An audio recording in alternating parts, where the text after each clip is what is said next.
Hola, ¿qué tal gente? ¿Cómo están? Espero que se encuentren súper bien. Bienvenidas a este nuevo video del curso de Flutter 2024 para principiantes.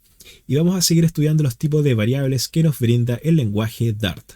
En este video vamos a estar estudiando el tipo de dato lista. Para quienes tienen conocimientos previos, las listas son exactamente lo mismo que los arreglos para cualquier otro lenguaje. Bueno, algunas consideraciones: que las listas no son nada más que colecciones ordenadas de elementos, y podemos acceder a cada uno de estos elementos a través de su índice. Hay distintas formas de crear listas. La más simple es la primera que podemos ver acá, que consiste en asignarle a una variable unos corchetes. Y dentro de estos corchetes pondríamos todos los elementos que va a contener nuestra lista. Otra forma es usando un constructor o un método ya de la clase list. El método fillet lo que va a hacer es que nos va a crear una variable con un tamaño fijo y las va a rellenar con elementos 0. Vamos también a revisar algunas operaciones que podemos hacer con las listas, como añadir y quitar elementos.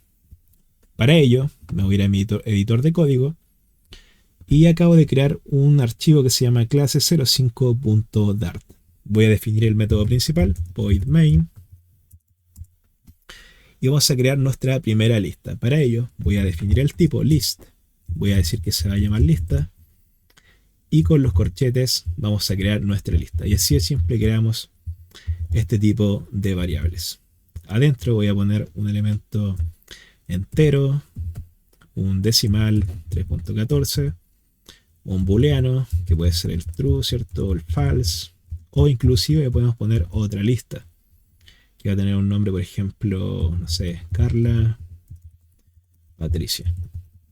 Perfecto. Voy a ordenar el código para que se vea mejor. Y algo particular de las listas es que nosotros podemos acceder a cada uno de estos elementos a través de su índice. Por ejemplo, este sería el primer elemento, este sería el segundo elemento, este sería el tercer elemento, y así sucesivamente.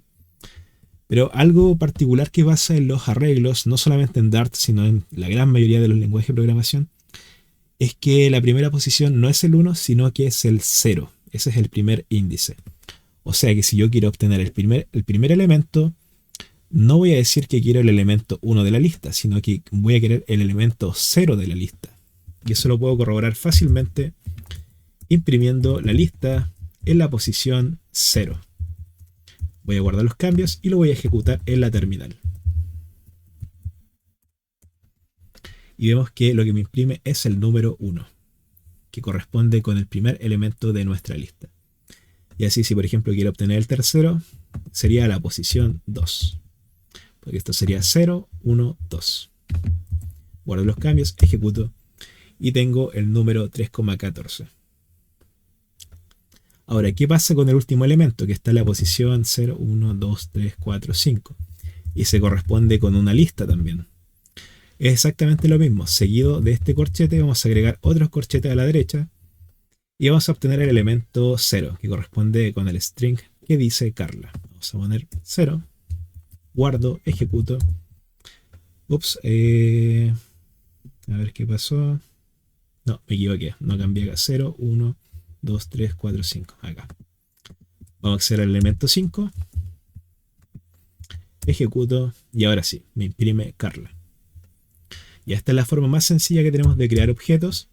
Algo que me faltó explicarle. Esta es una lista de tipo dinámico, o sea que podemos guardar cualquier tipo de dato, ya sean un entero decimal, perdón, un número entero o un decimal, un booleano, podemos guardar listas, ¿cierto? Pero ¿qué pasa si yo quiero tener una colección de datos que tengan todo el mismo tipo? Bueno, yo le tengo que especificar el tipo con el símbolo menor que y mayor que. Y adentro voy a ponerle el tipo, por ejemplo, el tipo entero. Si se fijan, automáticamente el editor me empieza a alegar. Me dice que no le puedo asignar una variable decimal o una variable booleana o inclusive una lista a nuestra lista de tipo enteros. Si es que nosotros no le especificamos el tipo, automáticamente acepta, bueno, esto se convierte en una lista de tipo dinámico. Así que vamos a borrarlo. y la vamos a dejar como estaba en un principio. Otra forma que tenemos de crear una lista es mediante la clase list, usando un método en específico o un constructor que se llama filet. Voy a poner aquí una nueva lista, lista 2 la voy a llamar. Voy a llamar a la clase list y voy a llamar al método filet. El primer parámetro que me pide va a ser la longitud de la lista. Yo le puedo poner un tamaño fijo a nuestra lista. Por ejemplo, quiero que tenga un máximo de 5 elementos. Y si es que yo quiero que lo automáticamente, bueno, este método lo que nos permite es llenarlo con un número predeterminado. Por ejemplo, quiero que se llene con puros 5. Guardo, imprimo nuestra lista, ejecuto el código y vemos que nos muestra una lista que contiene exactamente 5 5, valga la redundancia. 1, 2, 3, 4, 5. Pero si yo le quiero añadir un elemento, por ejemplo, con la función add, vamos a hacerlo por aquí, le quiero añadir el elemento 6, veamos qué es lo que sucede. Me arroja un error porque dice que yo no le puedo añadir un elemento a una lista con tamaño fijo. Pero ¿cómo si yo en ninguna parte le dije que la lista tenía que ser de tamaño fijo? Bueno, en verdad sí lo hice, ya que este método contiene un parámetro adicional que por defecto tiene el valor de true. Y es si la lista... A ver qué pasó. Bueno, por defecto este parámetro es false. No sé por qué. Acá está. Estaba mirando por abajo la documentación. Este parámetro lo que nos permite es decirle si la lista va a poder seguir creciendo o no, si va a ser expandible o no. Y por defecto es falso, pero si yo se lo paso y le digo que growIble va a ser true, veamos qué es lo que sucede. Ejecuto nuevamente el código y ahora me deja perfectamente añadirle el número 6.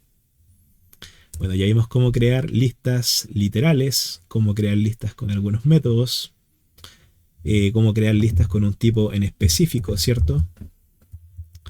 Ahora vamos a ver cómo operar con estas listas. Ya vimos cómo podemos acceder a algunos elementos a través de su índice.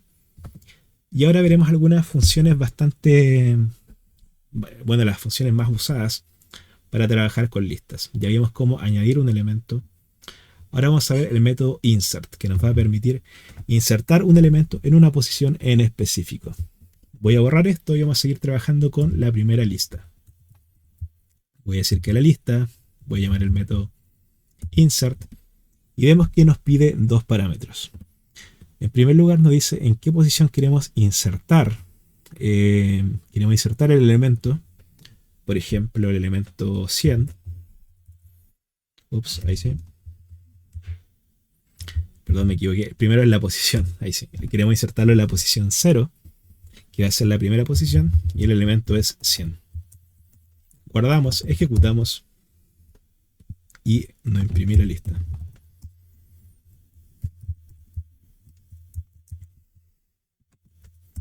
Ahí sí, tenemos una lista que tiene 100, 1, 2, 3,14, true, false y otra lista. ¿Qué pasa si yo le añado, por ejemplo, en la posición 100? En una posición que no existe. Veamos qué sucede. Dice que no está dentro del rango. ¿Ya? Nosotros cuando le especifiquemos la posición tiene que ser un rango válido. Así que vamos a dejarlo como estaba. Y vamos a ver otro método. Tenemos el método remove. Veamos qué es lo que sucede. Voy a llamar a lista y voy a llamar al método remove. Si se fijan, yo puedo con el botón, con las teclas control espacio, llamar a la ayuda. Me dice, remueve la primera ocurrencia de un valor de esta lista. Voy a decir que remueva la primera ocurrencia del valor true. Guardo los cambios, ejecuto y vemos que ahora no está el valor true, sino que lo removió.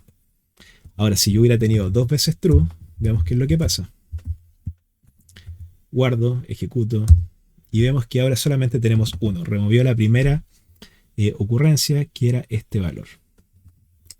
Y por último vamos a ver el método removeAdd, que mediante el índice nosotros podemos remover un elemento. Por ejemplo, lista.removeAdd, y vamos a eliminar el elemento, bueno, el primer elemento, el que está en la posición 0. Veamos qué es lo que pasa. Aquí estoy insertando uno, sí, lo voy a quitar para que no nos confundamos. Y el primer elemento está en la posición 0 y es un 1. Ejecutamos y efectivamente removió ese elemento. Las listas tienen un montón de funciones. Ustedes pueden consultarla aquí simplemente poniendo el punto y van a ver que tienen un montón de funciones. Por ejemplo, clear lo que hace es que remueve todos los objetos de la lista. También una propiedad que tiene la lista que es bastante usada es la propiedad length, que nos va a devolver el tamaño de esa lista. Ahí sí guardo, ejecuto. Vemos que esta lista tiene 6 elementos. 1, 2, 3, 4, 5, 6. Y acá le removimos 1 y ahí está. Tenía 7 y ahora tiene 6.